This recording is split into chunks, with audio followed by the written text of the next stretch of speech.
Hello and welcome to episode 8 of the First Exchange podcast with me, your host, Lydia Des Dolles. And I'm absolutely delighted to be joined in studio by world champion coach, Mr. Sean O'Hagan. Double world champion. Maxi Hughes, there we go. Double world champion coach. Well, congratulations. First things first. New world champion. Yeah, Maxi Hughes, would have thought that, eh? Yeah. You know, going back, 4 or 5 fights. Yeah. So he's come a long, long way. He has. He was in with us last week. We were just talking about it. And, proper, I know they call him the Cinderella man, but a proper, heartwarming story of, grit, determination, self-belief. Look where it can take you. They'll have to make a movie. You know, when you say about that Cinderella man, you couldn't get anything closer, really, could you? Yeah. Maxie, he didn't have a very good run prior to that. I think with boxing, what you've got to do is if there's an opportunity there, then you've got to have a go. You've got to take it. So we knew that he wasn't fighting at the weight it should have been. But yeah. Opportunities are few and far between in boxing now, so he had to take it. But yeah, he's a lot more comfortable with this new lightweight thing, and he's done really, really well. Absolutely over the moon with him. He has done. Do you take on board, or do you recognise, the boxing fans who say that it was you that brought this out in him? No, I think it's evident to anybody who knows anything about boxing. I think them skills have always been there. Yeah. Like I say, he boxed at a weight that really were a little bit light for him.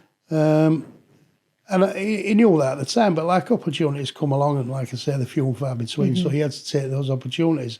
I think he was hard done by when he was fighting like Martin Ward. Yeah. So he's not really at rubber green at Maxie. Stopped in, 4 rounds or 5 rounds by, what's his name? What do you call him? Super Feather? Sam Bowen. Sam Bowen, exactly, yeah. Yes, yeah. How do you come back from that? What he did, he took himself away. He moved house then from kind of Doncaster way, moved up to Wakefield, which is not so far from us, and he came in training. But he'd actually retired, Maxie, from boxing. Came and he trained, and he felt a little bit better, and as time goes on, he sees other lads getting ready to fight. And he just said, I might have another go. So there we had it. His first fight with me were Liam Walsh. What we were looking for really were a good performance and getting the rounds out, which he did. So that was something, that was a good base to start working with there. He came out of it okay. Put a real good display on against a world-level fighter in Liam Walsh. And that kind of told us, there's something there to work with. And it's been hard. We've spent a lot of time together, me and Max. Sometimes it's only me and him in the gym studying ring, and we're moving about nice and slow, and step here, step there, half steps, and cute little counters and slips and that sort of thing. But I think he's got it off to a tee now, and I'm pleased for him. But I'm as pleased for myself knowing that I kind of got that little bit right, Yeah. So he's always had the skills there. It's just a matter of putting them together, knowing when to stay, when not to stay. A little bit of fight strategy. And here he is, world champion. When you look at, the strategy that you're saying that you implement with someone like Maxie, who, came in, you weren't always, guiding him in his career and stuff like that. How have you learned to adapt to the fighter? What has it been for you? I've not worked with a great deal of southpaws. And at first it took me a little while, I'll be honest, it took me a little while to get to grips with it. A lot of trainers will say, I can do this, I can do that, it don't bother me. I think it does, really. I think they're not telling all truth. Yeah. So for me, I think the reason for a little bit of success with Max is because I had to approach it a little bit slower. You couldn't just stand there and shout odds at him and shout instruction at him. So it made me study a little bit. Right. It made me study a little bit. And then I got that scenario, southpaw against southpaw, and I thought, I'm going to really have to apply myself here with this one. Anyway, we did, and it worked out. We tried it. We've had some fantastic sparring. People like Ivaldes, Costas, Ivor Clements trains him. With Jake Goodwin, in-house sparring. We had Darren Tetley, real good quality southpaw from Leeds with Mick Marsden. And they all give me opportunity to be able to work around these, little things that needed working on, really. Yeah. Southpaw against southpaw. Nobody likes southpaws anyway. Southpaw on southpaw, well, yeah, it's everybody's nightmare. But, we've adapted well together. We've really now, I would think, excuse me, I would think that in the last 2 fights, we've really kind of come together. I think before that it were trainer and fighter. I think now we're a bit of a unit and find it really easy to work together. Not all fighters are easy to work with, but with Maxie it's great. It's like having I don't know if he mentioned it, it's like having a remote control. He did, yes. Yeah. It's, and it really, really is. It's that easy to work with. Is that one of the key elements, would you say, in, what makes up the elite level fighter, is that they have that ability to be able to just go on direction or go on, listen to the corner and to be like that they're attached to a remote control, I suppose. Yeah, I mean, I'll give you an example. In that last fight, 5th round, Maxie caught him with a good shot. And that what it is, jumps on him then. And I thought, please, Max, don't blow it. Don't blow it. Came back to the corner. I'll be honest with you, I was a little bit, he might have blown his load here. Anyway, he gets sat down and I says to him, Maxie, I'm going to take a round off. He went, no, I'm just getting my second wind. Yeah. I says, well, let's do it clever then, let's not do that again. And he went, and I'm thinking there, he's got another 7 rounds to go. Yeah. But he handled it lovely. He did everything he was told. So there was just that one little bit, but he would out and I were wrong as it goes. He says, I'm just getting my second wind. So it's very, very easy to work with, Maxie. We just kind of gel. Yeah. All right. And for me, it's all right. Maxie's got his belts there. But for me, it's another world champion, Yeah. We spoke about it last week when he was on the podcast, and we're talking about that clip that Matchroom DAZN had put out, and it's that moment when Josh is getting his hands wrapped, he's getting warmed up, and Maxie has just won the belt, and he comes in, and there's that response from the room. Josh looks happier than nearly he was when he won his belts. You know what I mean? For him, everyone's delighted, and I think for boxing fans who watch that, they sort of got a sense of the sort of camaraderie and the family element that you have in the gym that you've kind of festered, And we really do. It's like I don't treat Maxie or Reece Mould or Josh any differently to each other. It's they're all my boys, really, I like you say, that dressing room, it's something a little bit special that we have, along with other trainers that help us. There's Nick Manners, there's Abed, there's Andrew Langford as strength and conditioning guy. But it's a real good tight unit, and we all work together very, very well. Absolutely. And when Maxie first came to us, he said, I said, what do you want out of boxing, Max? And he said, I want a belt. I've been 8 years now. I ain't got a belt. I just want a belt. So I said, well, we'll see what we can do, And I say, you could see that. I'm thinking, you've got to get this right, Sean. You've got to get this right. You can't let him down. And then it were, I won't mind paying my mortgage off. I thought, geez, no pressure then, Max. You know what I mean? I said, well, this fight's not going to do it, but maybe next one. Yeah, that's all right. And I'm thinking, so I've not just got to do one now. I've got to do 2. Yeah. Keep him unbeaten, because he's got his belts now. And then I want to win that world title. That's all right, Max. Don't you put so much pressure on me. But is that good for you, though, that, you see in him that as the goals get met, a new one creeps in? Is that what you want to see as a coach? I love it, yeah. Because it proves that, I get a lot of stick that people forget what we have actually done. Yeah. Excuse me. And what we've done, in Josh, we took a kid who's never been through England academy or set up, never boxed for England, never went on a training squad with them. He was just trained by himself. He wasn't outstanding at anything, but he would okay at everything, you know. So we brought him from kind of nothing, and he's gradually gone through the through ranks. And you know, when I say gone through ranks, English, British, Commonwealth, European, WBC International, defended it a few times, IBF world title. You know, and he's been in with some good fighters. Apart from him, then there's Reece Mould, who's another fighter. All right, he had a little bit of a slip up against Leewood. He just had a little moment of his own where he didn't stick to the game plan. Yeah. But I would have had another world champion there. And you can look back and say, if only he'd have this, if only he'd have that. Yeah. You know what? I've got to be honest and say a little bit more experience. Maybe it was a bit early. Leewood's a very, very good fighter. And I just think it came a little bit too early for Reece. He just wasn't ready for it at that time. And a very difficult time in the middle of the pandemic. Yeah. We've seen all kinds of upsets. So we'll forget about that one and we're starting again, you know. So we're...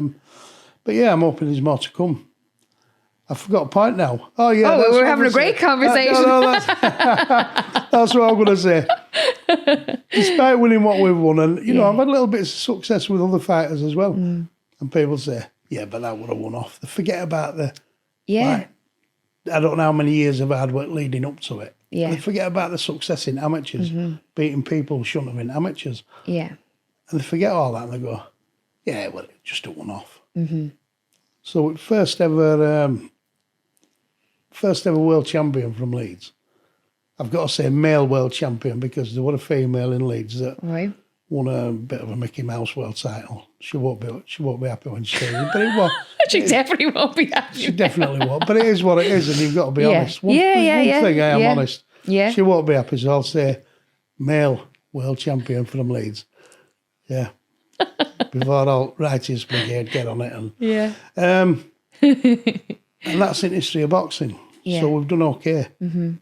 But people will still say, yeah, but it was just a one-off, we were lucky. Yeah. Doing it again with Maxi Hughes, coming from a losing and sending him into British WBC International world champion.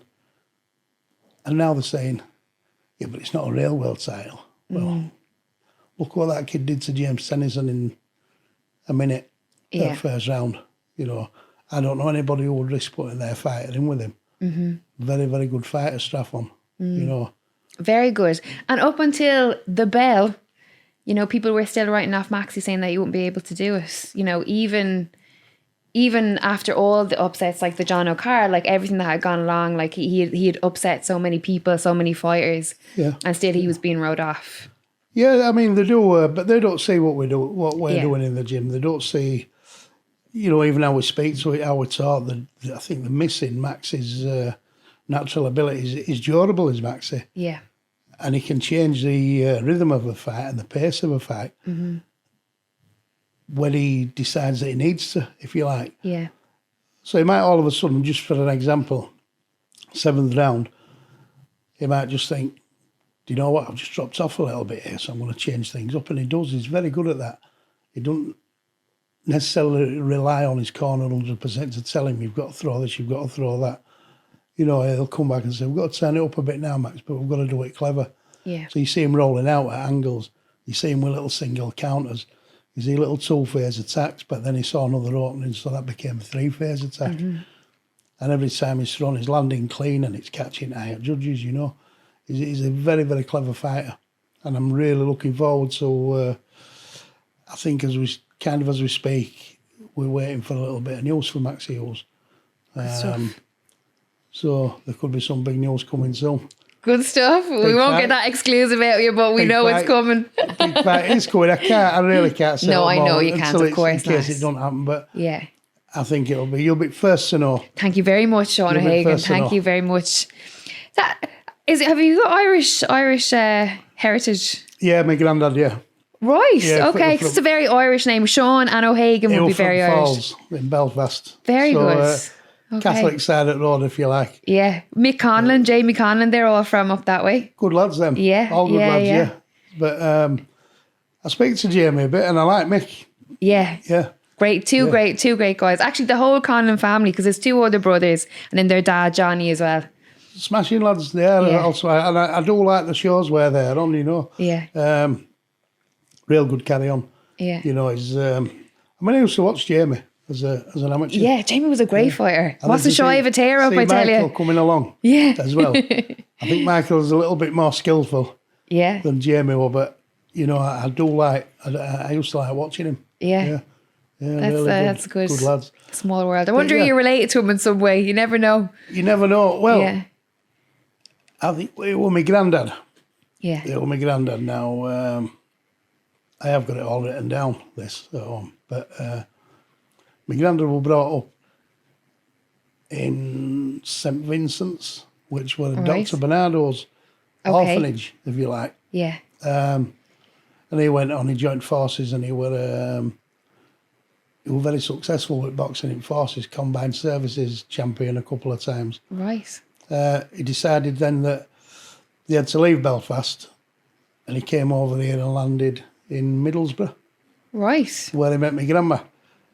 And then thought, you know what, we won't go to New York, we won't go to Canada, we won't go to Australia, we'll go to Leeds. Come on, Leeds. So what he did, set himself up, he was a cobbler by trade, and he set himself up in the tap room of a pub on Burley Road in Leeds, and it was called the Highlander, or at the time the Highland Laddie.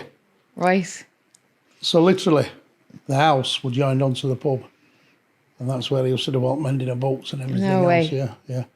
But a proper Irishman, little fella, flat cap, pipe, that sort of thing. Really? Yeah. So is that your dad's dad or your mum's dad? No, it's my mum's dad. Your mum's dad. Yeah, So was she growing up in that house as well then? Yeah, my mum, yeah. No way. So proper and typical kind of Irish-based family, if you like. They went on, there were 8 kids, 9 kids. Yeah. Sounds a bit right. And at that point, it must have slipped his memory that he actually had another missus and another load of kids in Ireland. Definitely sounds Irish. So it's definitely, definitely a proper Irishman. Right, okay. Yeah. So there was a big family then. So they're a big family. So we have probably still got, we have still got relations over there on Falls. Well, you're saying you do love to go over, you do love to visit Belfast. I love it. And I don't do all that religious thing really so much, you know what I mean? I'm over there. I'm not over there on any other grounds and having a good time. Yeah. And I do like it. I absolutely love it, you know. And my missus loves it. She likes it more than me. It's a beautiful city. Yeah. It really is. It really is nice. Yeah. And there's some lovely, some great history. There's some great history there as well, you know. So I know loads of people. It just feels like after all the troubles and everything, it just feels like people have just gone a big sigh of relief. Absolutely, yeah. And now, the centre of Belfast, it seems to be that nobody's bothered who they're sat next to or who they're drinking with or eating not with at or all. shopping with. Yeah. But yeah, I love it. Absolutely love Good it. stuff. Full of characters. They'll be delighted to hear that, Belfast. Yeah, an honorary guest coming back. There we go, yeah. So for you then, I mean, what was your kind of introduction to boxing when you started out? Well, I mean, everybody will tell you that they've done this and they've done that and they've done everything else. When in fact, what they're doing is they're telling you a little bit of truth and about that much that they think they've done. Well, mine were nothing more than messing about in a gym. Yeah. Going back now to 80s, there was very little work in Leeds. And I worked for a security company. I went and worked in London for a while. I worked pub doors down in Gravesend, down Chelsea, all around the area, Kent. And of course, doing what I did, I was a doorman. Not a very good one. It was just a little bit of youthful vigour that kept me going, really. Yeah. And I did that for quite a lot of years, even when I came back to Leeds. But my background in boxing was purely being able to not get a good hiding on a Friday and Saturday night in Leeds. Yeah. Serves its purpose. Didn't have no big name. Yeah. Never claimed to be an hard case. Never claimed to be better than anybody else because I want. It would have needs must. Yeah. You know what I mean? Do I take a gamble so I can feed myself here and pay my rent? Or, you know, so... yeah, that was basically my back. I had one or two of these, what they call white collar bouts now. I had one or two of these unlicensed things because I think when you train and everybody thinks You want to try yourself out a bit. Mm-hmm. I think what I'll do is I'll just say that I wasn't right good at it. Yeah. Not at all. I think what's happened is with my background in boxing is that I've always trained it. I've always trained. But if I'm going to be honest, that were the all focus. How not to get beat up on a Friday, Saturday night. That was it. Yeah. That was my background. Well, it's a very, very honest account. Well, it is. And you know what? People say, well, if you've never boxed as a professional, this and other, and I don't agree with that. Do you disagree with that claim that to be a good coach, you have to have had that experience in the ring? Who else has got a world champion from Leeds in the history of boxing? Yeah. No, I don't believe. I think you need to experience what it feels like to climbing, which I do. I've experienced it. Yeah. Regardless of whether I got filled in or I did okay, it don't matter. It's the loneliest place in the world and scared me to death. And I didn't do loads and loads, it was just a few times. But not very good at it, it wasn't for me, really. So it was just playing about and training, really. Were you a boxing fan? Yeah. Yeah. Yeah, always a boxing fan. And I think trainers, if you've won a world title, don't necessarily mean you're going to train a world champion. If you've been a British champion, don't mean you're going to train a British champion, you know. Yeah. I think with coaching is about, a massive part of it is man management. Yes. Also, your fighters have got to have faith in you. They've got to know that when they walk to that ring, and it is a lonely, horrible place, they've got to know that they're in safe hands. Yeah. You've got to walk to that ring thinking, there's no way I can be beat tonight because I've got best trainer here. I've done everything. We've covered everything. Yeah. And that's what a lot of it's about, you know. So I think it's about being good at what you do. 100%. You know, and I'll have loads of knockers and they'll say this and they'll say, yeah, what does he know? Well, get yourself a couple of world titles and everything else in between. Yeah. And then I'll listen to your opinion, you know. But yeah, no big extreme boxing. So how do you deal with those opinions? Because especially at the level that your son, Josh Warrington, is at, Maxi Hughes now, obviously Reece Mole coming up as well. Like that level of fighter and the platform they're on opens you, them, the whole team up to criticism, you know, people having an opinion on what should be done, what shouldn't be done. It's kind of although it's needed because it's the fans and it's social media and everything, kind of seems like a very draining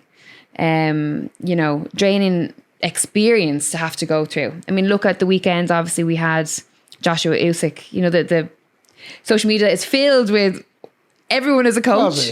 Everyone's a coach. Everyone is an experienced, you know, fighter, coach, the whole lot.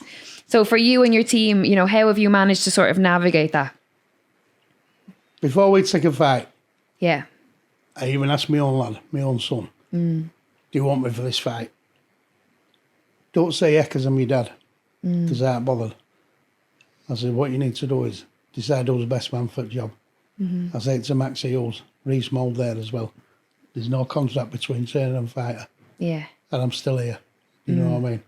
And I think what it's done now is it's kind of give them all a little bit of, hang on, there must be something here now because he's not just done it once. It's not by chance. He's done it a couple of times. Yeah.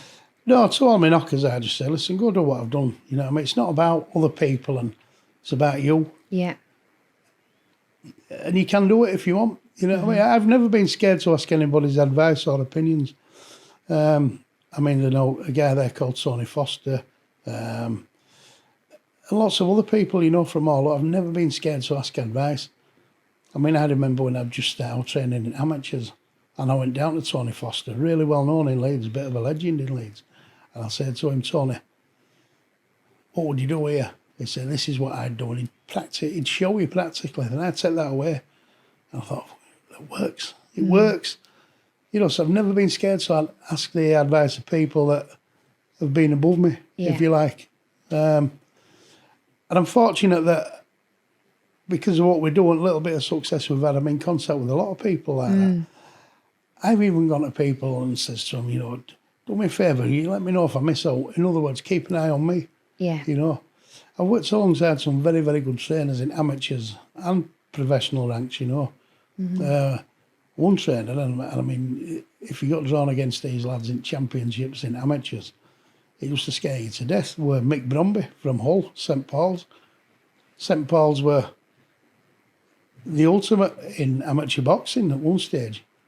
Every time you looked down on his list, it was St Paul's. Every time you looked down England, it was St Paul's. And that was out of Mike Bromby. Very, very good coach. Another one from there, Martin Dawson, who's son Billy's a trainer now. And Martin, another excellent coach. Steve O'Rourke. Absolutely. These are all guys I could go on all day and all night. But these are all guys that I've pinched little bits from, and I've listened to their advice and still do. You know, so... Is that important to you that, you know, you expect your fighters, people at the gym, you expect them to keep learning and growing and asking questions and taking the answers? So is it important for you to have that growth as well? Absolutely, yeah. I mean, I think it's not a case of me developing fighters. Yeah. It's a case of working together as a team and growing together. And even the other guys around me, you know, Nick Manners plays a big part in things. We used to work a lot with Jimmy Allington.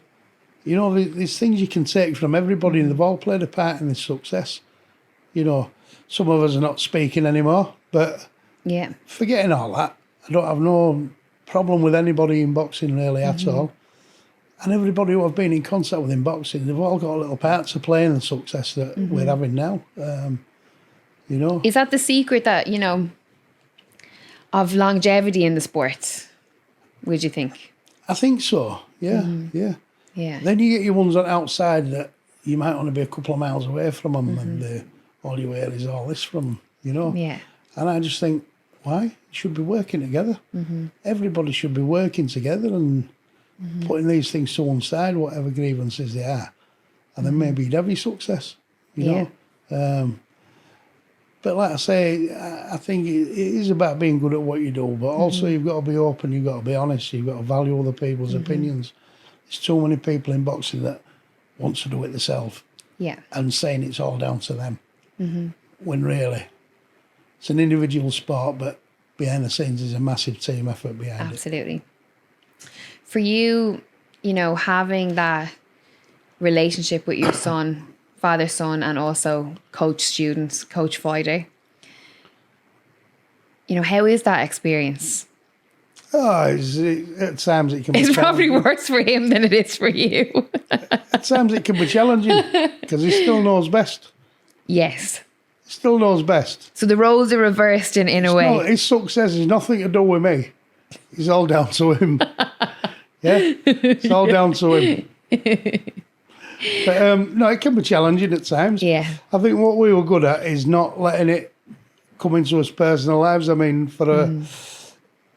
on a Sunday, everybody used to kind of meet at my house. There could have been 15, 20 odd people there for dinner on a Sunday. Yeah.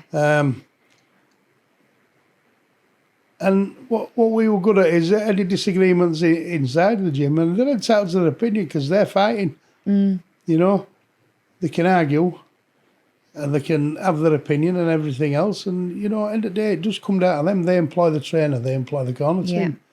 But what we do, in the words of the great Brian Clough, if me and Josh have a disagreement, we sit down and we discuss it for half an hour, then we decide how we're right. That sounds like a process I could get behind. That sounds like my process is there.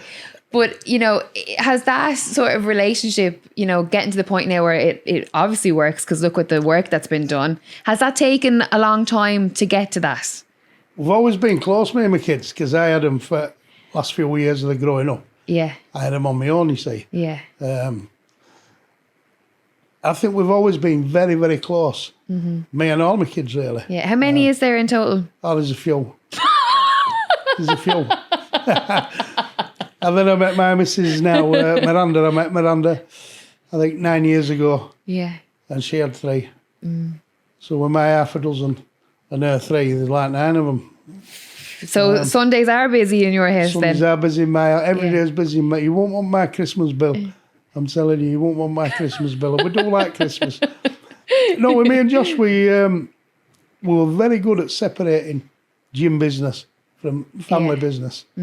Do you know what I mean? And no doubt at times I've sat there thinking, what a tosser. You know what I mean? They don't learn that from me. And they sat there thinking, same, probably worse. Yeah. I don't repeat what he's probably thinking. But we've been good at separating it, yeah. And then, of course, even more so, his missus, bless her, Natasha, she's very, very neutral. Yeah. Even you can look at her and I know what she's thinking. She's thinking, that's my husband you're talking about here. Yeah. In early days, she's my boyfriend. Yeah. And you can tell that she really wants to open her mouth and tell you. Yeah. But she stays neutral. Do you know what I mean? She's... we've got a good carry on, really. And then since twins have come along as well. Yeah. He's grown up a little bit. They're beautiful children. Yeah. They're beautiful too, lovely little girls. So, yeah. Well, they are, yeah. They are lovely. But there's a few more than just them. Yeah. But they are lovely. I mean, my missus absolutely adores them. She's. I've just been, I've had a sunroom built on back of my house. Now, excuse me. I must be the only man in the world that's had a sunroom built and then decided that it's too hot in here. So we put another ceiling in it and we turned it into an extension. Reason being, my house is not a massive house. It's a 3-bed house, but it's quite a lot of us. Yeah. So we've done various things to get by now, sleeping arrangements and everything. Yeah. So we've got this sunroom, idea being, when the twins or the other kids want to stay, I've got to sleep in the sunroom. It's not a sunroom, but I've got to sleep in the extension, I'll call it, on a pull-out sofa bed while they're having it luxurious upstairs. I think I'm going to take out my tiny violin here for you now, Sean. Yeah. So that's what... so what are you saying? You have a terrible life? Is that what we're to believe? Yeah, terrible. No, it's all right. We have a really good carry on. But that whole... big family, having all the kids, grandkids, like that must be amazing though. I mean, I'm sure you're, it is. You're wrecked as well, like, but that's, I imagine celebrating moments like you've had with Josh and the moments that, your success then with other fighters, that has to be a great, like, commotion when you get home and everyone comes over and stuff. It is. I mean, we don't get it so much now. I like to kind of skip away quietly after fights. Yeah. Even when we beat Lee Selby for the world title, they're all going mad in the ring. They're Leeds' first ever world champion and male world champion. And why do I thought, well, all the hard work's done now. We've done it. So what I did was that, and I don't do it for any sort of recognition or anything. I thought, I'm just stood here walking down and we're just walking down, clapping and thinking, well, I've done now, you know what I mean? Yeah. No dying for a fag. So what I did was, I went over the rope, spoke to one of the two people, and then I slid out, went outside, had a fag, did an interview, and then I come back and got back in and they were still there. So... You could have got yourself a point as well. Yeah.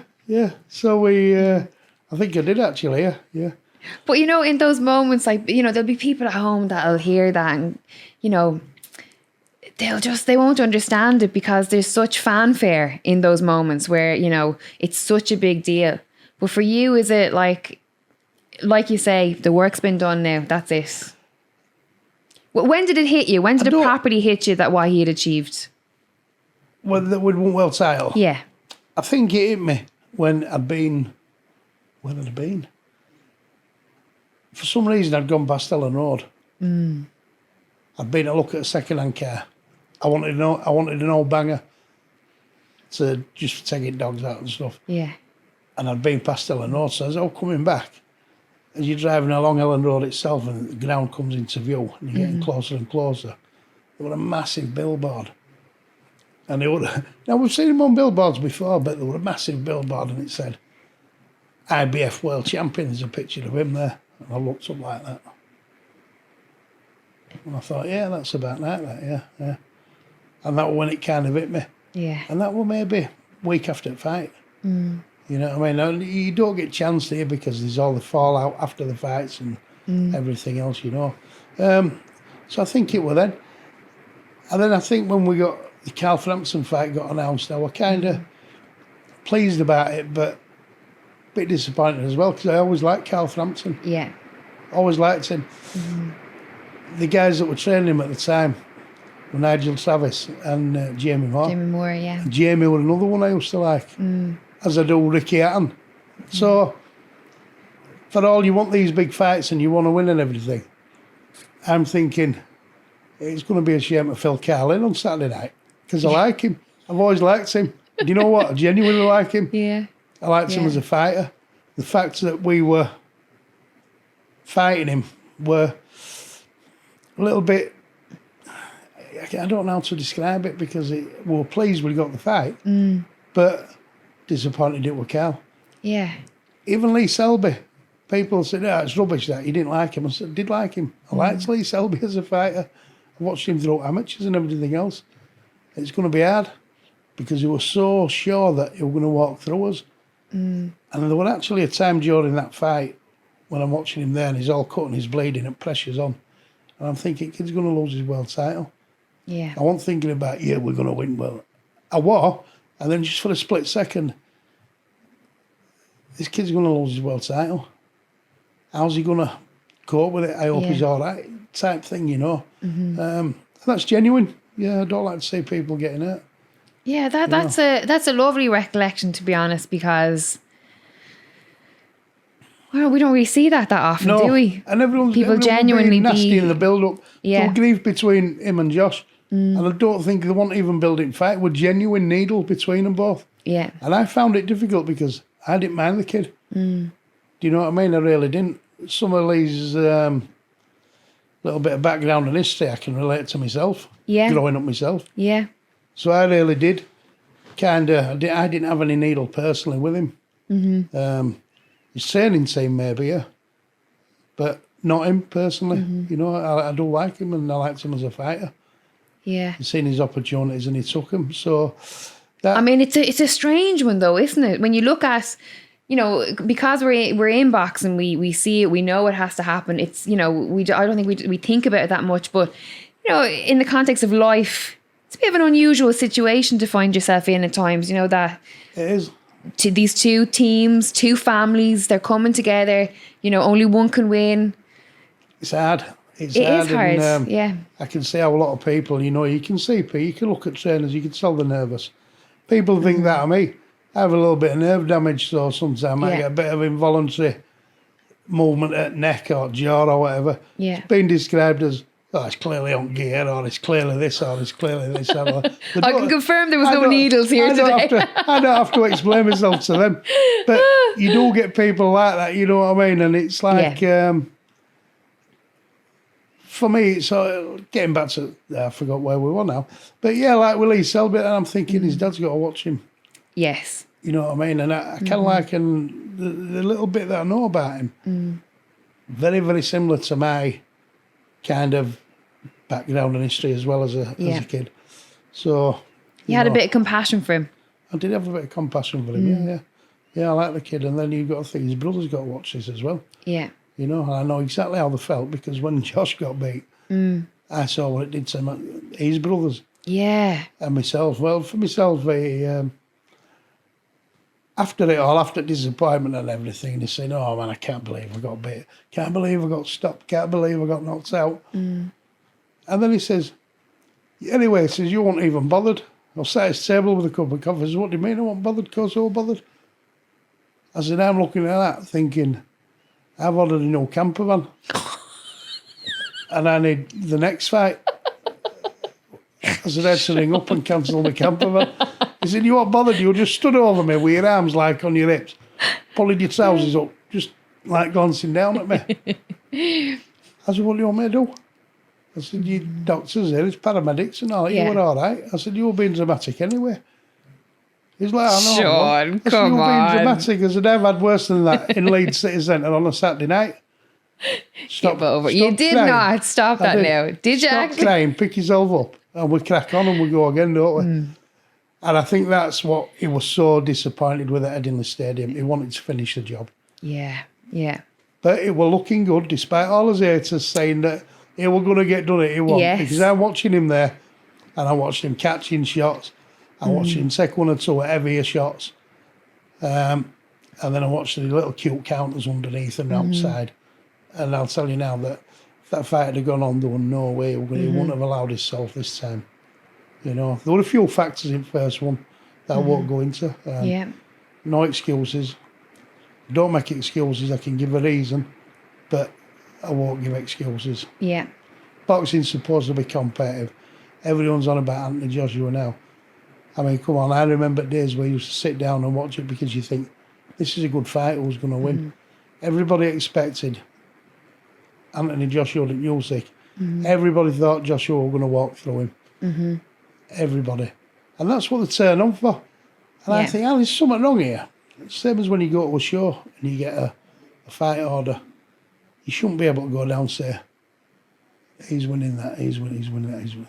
You should be looking at that going, it's going to be tight as this, it's going to be a good show. Yes. Because boxing should be competitive. It's the ultimate competitive sport. Absolutely. Put beautifully.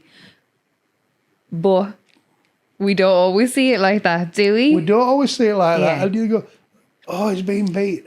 Well, yeah, because all the guys human as well. Yeah.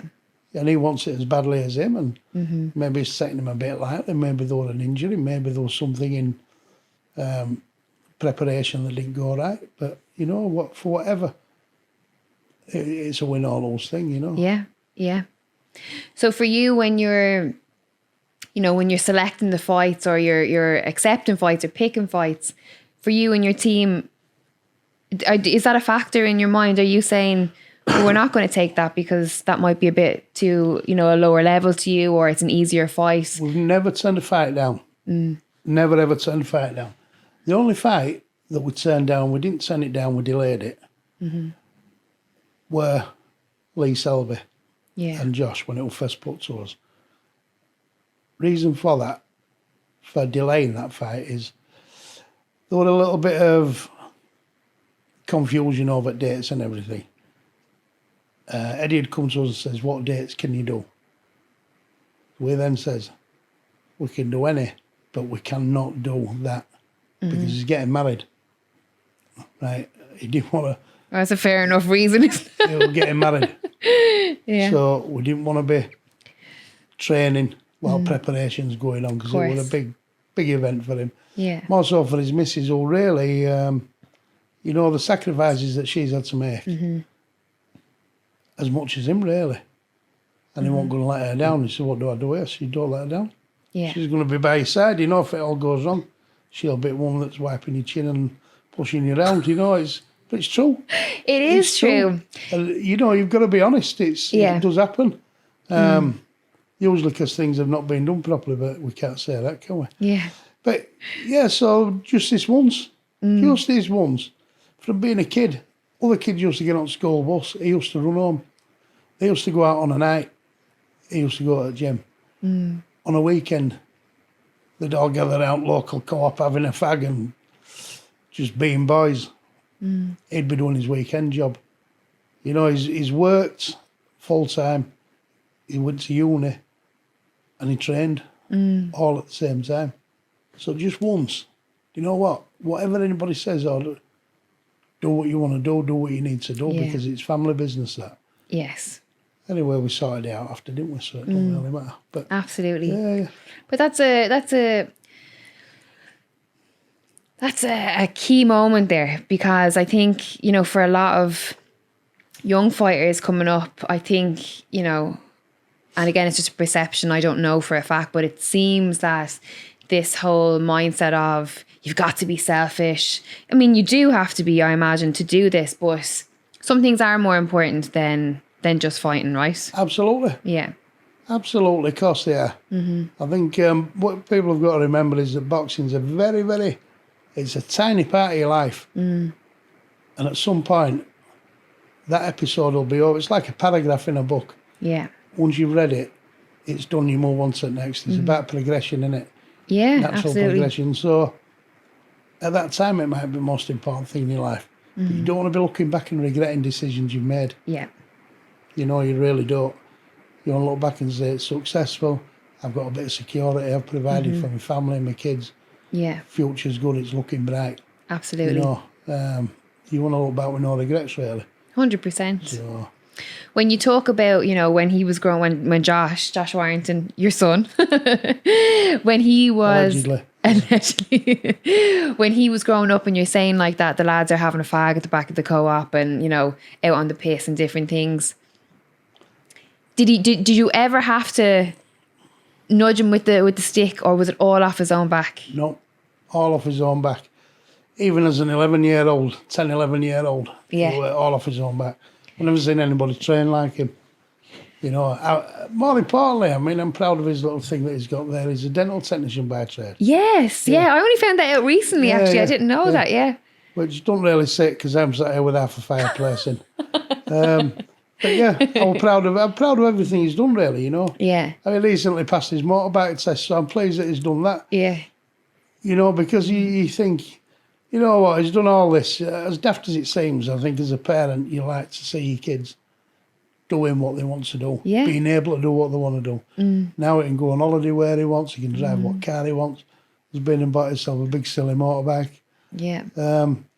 He can buy his kids nice things, he lives in a nice house. All through hard work. Really hard work. I mean, even now, he'll still go out grafting tickets himself. Delivering them. I wish he could get out and deliver them to everybody who wants one. So he's really put the effort in. Nothing has ever been handed to him. So yeah, I'm over the moon for him, really. But you've obviously played a part in that as well. Well, not according to him. He's done it all himself, honey. I'm just there. I'm just there for the ride. But he didn't lick it off a stone, did he? I'm just there for the ride. But like I say, what we do is, what you've got to do with our Josh is, I don't know if he's realised it, you've got to plant a seed. Yeah. And then let him think he's come up with it.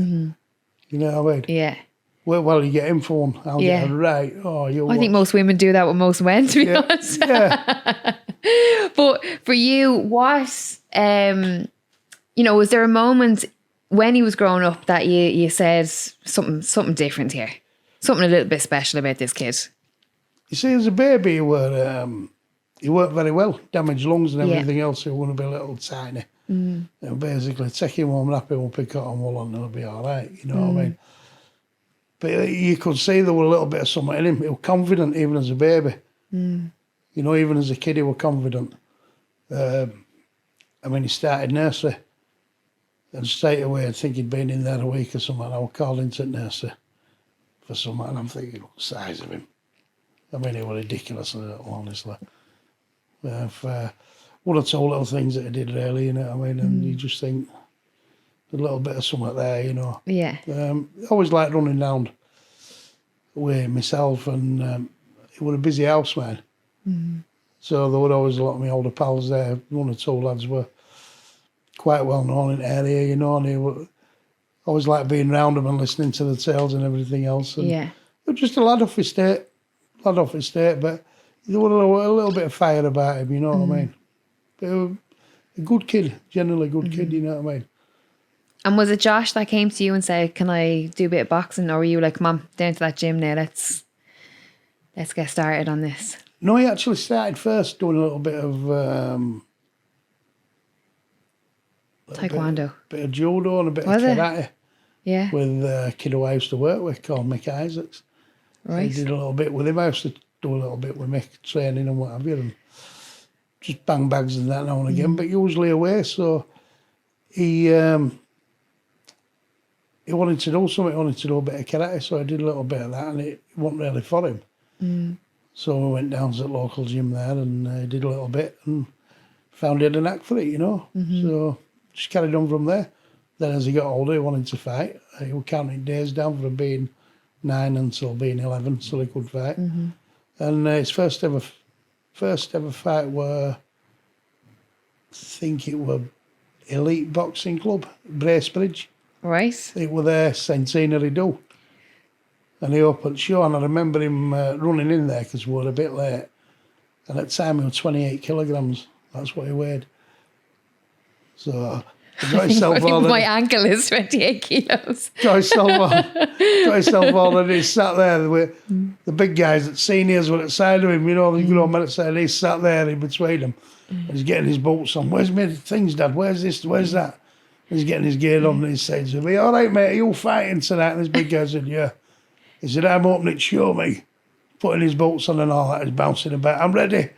You know, it were, so yeah, some memories there, Yeah. Yeah, we're good. What's been your most memorable or favourite night in the office? Do you have one? Are you allowed to say? Are you allowed to pick one? In boxing? Yeah. I can't pick one. Can't pick one out of them all. I really can't, because I've enjoyed it all the way through. But I can't give a judgment on that now, because there's a lot more to come. Yes. You know, there's a lot more to come. Even Josh might have a couple more fights and then call it a day, which, you know, if it's secure, then why risk it, you know? Yeah. He might not. We never know. But there's Maxie coming through, there's Reese coming through, there's one or two others in the pipeline that I can't reveal at the moment. You got full of your secrets today, aren't you? One or two of my knockers would not be happy. But what I suggest is that they start looking after the fighters, because I've had a few phone calls. What is that like? Because, I mean, again, you know, when we look at boxing, it's a small community, right? That's one thing I'm learning. Can't burn your bridges, can you? Can't burn your bridges, Can't and upset everyone people knows in everyone. boxing. Everyone talks to everyone. So when you have that, you know, people coming to you and, you know, have you, what am I trying to say here? What is the learned tactics, or what is the, I just ask them, what is it that you're not happy with? Yeah. And I am honest. I say, well, listen, it's going to be pretty much the same with me. If I ain't got time, I'll tell them I ain't got time. I don't like too many, because you can't concentrate on ones that you've got. And you're doing them an injustice, really. But, yeah, I think you've just got to be honest. You know, you've got to be honest. I mean, don't get me wrong, them 10% are nice. But if you're going to do it from a business point of view, and I know there's a lot of fighters that are journeymen, if you like, and trainers are out every week with them getting the 10%, you know, the bread and milk money, if you like. Yeah. I don't know. I couldn't see myself really doing that. Going out with journeymen for 10%. Yeah. You know, to pay bread and milk. I'd rather go work as a delivery driver or something, which I still do from time to time as well. Yeah. I still do that, yeah. I still go out and earn me. Do you? Yeah, of course I do, yeah. You do a bit? Yeah, I do a bit. And what's the bit about the butchers? Oh, that's me. There's a pal of mine has a butcher's, and it's iconic in Leeds Kirgate Market. Right. It's, call it Malcolm Michael's Butchers. Right. What's so special about it?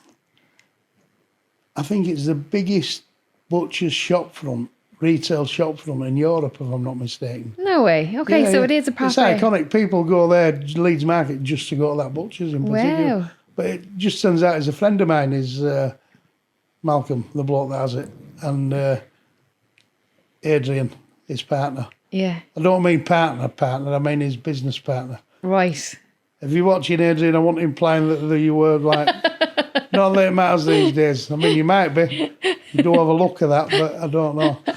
No, so it's iconic, and you know what? It's Leeds Market, it's full of characters. I actually like going down there. I've never been, you know. Keeping in touch with people. It's a bit like, it's a little bit like St James's in Belfast, if you like. St. Right, James okay, Market in right, Belfast. okay. Yeah, okay. But yeah, it's really good. So I still go down there and help out. I'll go down there and do a little bit of serving, a little bit of delivering, a bit of not so much chopping up, because I'm scared of them big things, you know, missing. Yeah. Yeah. But But you obviously get recognised, do you? Especially in Leeds, would you not? Yeah, but you know what it is in Leeds? Go on. People know that you're just same as them. Yeah. So people will come to watch and say, oh, because we're not superstars really. They'll say, Well. how's he going on? I say, he's all right. I say, you know what he's like, sulking a bit, or Yeah. he's, somebody else will come along. Who are you fighting next? I ain't got a clue. You know what I mean? All right. Yeah, but it must be so. Oh, get us a bit of that sausage, will you? Yeah, all right. And you're talking to him, get us a couple of them steaks as well. Yeah. You're going to knock a bit off or what, you know, and it's just like that, really. Yeah. It's good. It's good. So, yeah, I still do a little bit. Fair play to you. Here and there. Yeah. Good to hear. Good to hear. And rumour has it you're a bit of a dab hand in the kitchen. Is that right? Red hot in kitchen. Are you really? Yeah. Red hot. Right, go on. What are you cooking? What's your specialty? Without blowing my own trumpet, Yeah. I'm just good with everything. Give over. Really? Yeah. Seriously, yeah. Yeah. Okay. Where did this Seriously come good. from? Just. I ain't got a clue. I think what I did was I did a little bit. I've worked at places here and there. And all. I'm one of them that I've never ever thought I was so good to do anything. Yeah. Long before the boxing, whatever I needed to do to pay bills and just survive and live, then I'd do it. And that's gone from cleaning to working in cafes, takeaways, progressed to restaurants, 1 or 2 hotels. And of course, like I say, for the last few years, there were only me. And what I used to do was, it'd be nice for the kids to come home to a warm fire. So we've got a bit of a log burner going on there. And the smell of cooking. I thought, that's it, I've cracked it. And you know what? That's all they want. They come over from school or work or whatever. They want to come into an home, don't they? 100%. And they want to feel warm, cosy, smell of cooking. So it'd usually be one pot stuff to start off with. Yeah. And then up a rest. You know what I mean? And now it's just like, it's cuisine from all over the world. Anything you like, honestly. I'm intrigued. We do stuff from, every now and again I might say, I'll do a porchetta, so I'll do a porchetta. You know, the rolled. No, I don't. Rolled pork belly, trimmed rolled pork belly, and it'll be Right. stuff we like, maybe, it's a stuff in it, might be chestnut, it might be mushroom, it might be sausage meat, herbs, spices, and it's all rolled up and tied. And it's a bit of an Italian celebration dishes, that one. Then there's another one that I do, another roasted pork belly, and we do with soy and honey, mustard, on a bed of onions with a sweet onion gravy. Woo. Sweet potato mash with that. It might be a bit of steak in red wine gravy, red wine sauce. Oh, now you're talking. Or it might be pancetta wraps, chicken breast that's been stuffed with spinach and various other bits and pieces. And now I know why your house is always full. Yeah. With a mascarpone and mushroom and white wine sauce. It could be anything. Wow. Could be anything. But more importantly, the kebabs. Oh, now we're talking. Now we're talking. Hence the nickname Johnny Kebab. If I go get in my car now Yeah. and you turn it, you know, you got to put a key in ignition. Yeah. Hello, Johnny Kebab. That's one of my kids. That's me, middle son Tom. He's just a laugh from morning to night. Yeah. If I turn my telly on, there's a picture of me. Hello, Johnny Kebab. Stop. You know what I mean? You're like, all my accounts, passwords, stuff like that. It's just all like piss taking, really. Yeah. But yeah, I do, and as it goes, I do a really, really good kebab. Listen. A mixed meat kebab, you know what I mean? Lamb and chicken breast and everything else. But do everything Sunday dinner for maybe 20 people. Sage and onion flavour Yorkshire pudding stuffed with roasted beef and roast potatoes and everything. You know, we do everything. The Josh's trimming's the favourites. last. Yeah, lasagnas, shepherd's pies, cottage pies. We'll do a fish chowder, like a smoked fish chowder. That's quite nice. So we do everything, yeah. Is there one more seat at that table by any chance? I'm starving here. It's like the DAZN thing. They said, where's the best place? Where's the best place to eat in Leeds? I said, well, it's my kitchen. I'm telling you, I saw that clip as well. You weren't messing. You weren't messing there. No, we do all sorts of But listen, we're nearing to the end of our podcast. And I ask this to everyone that comes in, but how would you like to be remembered? I don't know, it's a bit of a tough one, that hell, isn't it? It is a tough one because it makes you have to kind of think about it, don't you? I don't think a lot of people do think about it. So far, the first man to produce a world champion in the history of boxing from Leeds. Yes. Yeah. That's not a bad one, I is think it? so, no. So I should make some sort of, I don't know, some little history book somewhere, maybe, I don't know. Maybe. Absolutely, yeah. Leeds, producing Leeds' first ever world champion. Yeah. Forget about the women's thing, the male thing. Proper world champion. Yeah. Yeah. Well, that's one for the sitting at the bar, isn't it? Of course it is, yeah. Yeah, no, I think I'd like that, to be honest with you, the Leeds' first ever, producing Leeds' first ever world champion. So, yeah. That'll do. Well, thank you very much for coming in. I been a appreciate pleasure. it. Did you enjoy it? Did you have a good time? Do you know what? Go on. I like these kind of informal, Yeah. that were like an informal chat. Yeah. That sort of thing you could do over a pint of Guinness and a bit of a few nibbles. You know, you could have been sat at a pub bar there. Yes. Or you could have been sat in kitchen there. Yeah. You know, I don't like Well, these. for season 2, I hope we are in a pub, and I hope I do have a pint of Guinness. Season 2, Kelly Sellers Bar, Belfast, we'll do it there. We'll do it there, right? I'm going to hold you to that, right? Yeah. We're definitely going to do something around that, because I tell you what, I haven't got a decent pint of Guinness since I've been here, and I'm living here 3 months now, Sean. You'll struggle. I'm telling you, I'm devastated. Although there's the export, isn't there? There's the export Guinness. Go to Asda and get the export. Right. I think it's done in, is it Zimbabwe or something, road here? I don't know. I don't know where it's done over here. Nigeria. Is it? Yeah, import. I didn't know that. Export. I can't remember what they call it. Are you promising me now it's going to Seriously, it's taste very, the same? very good. Because I am good. missing a good pint of Guinness, I'll tell you that much. Well, you know, it's one of them where it's the nearest thing you'll get, I've found. Right. But yeah, no problem. But no, I did enjoy that. Thank you very much. No, honestly, I've absolutely enjoyed that. Thank It you. was good. I appreciate it. And thank you very much for all you've done so far for me since you've been over here. You've been a great No, help you're all with right. everything. No So worries. thank you very No much. worries. It's I all right. appreciate it. And congratulations. 2 world champions So world champions. and counting. Watch this space. Watch this There's space. more to come. More to come. Oh, yeah. Absolutely. I'll get them all at it.